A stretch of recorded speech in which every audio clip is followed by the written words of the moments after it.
For today's video, maghipon naman tayo mga kakusina. Namimiss kong mag-ulam ng hipon. Ayan, naggisa lang ako dito ng bawang at saka sibuyas sa butter. And then linagay ko na yung ating na linisan ng hipon. Naglagay na rin ako dyan ng tomato paste at ng paminta na marami mga kakusina. Mas masarap.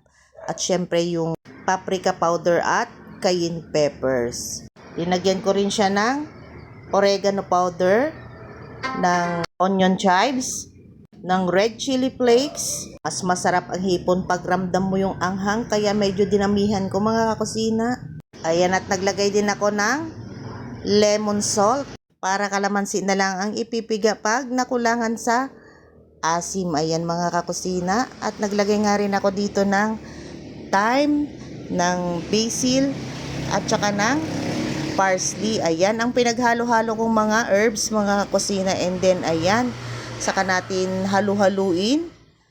And then saka tayo maglalagay dito ng ketchup. Ayan, tomato ketchup yan mga kakusina ang aking nilagay. Halo-halo lang. And then yung ating pampatamis, ayan, yung magbabalance ng kanyang lasa, yung asukal. Ayan mga kakusina, at papakuluin lang natin ito.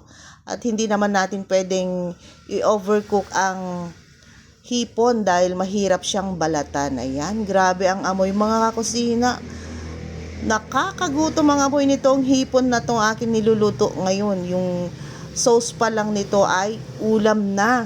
Ayan, naglalaban dito yung asim, linamnam, tamis at anghang. Ayan nga, at luto na mga kakusina. Hinango ko na, mahirap pag na-overcook ang ating hipon. Alam nyo yon, mahirap balatan.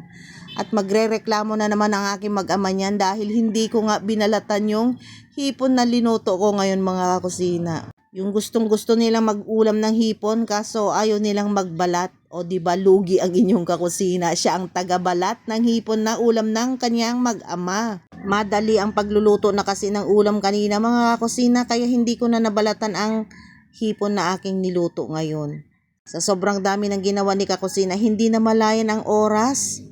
Tanghali na, dadating ang anak, wala pang linutong ulam, kaya ayan, madali ang luto, hindi na nakapagbalat ng hipon. Pero ayan mga kakusina, luto na, pwede nang kumain, masarap yan, itry nyo din.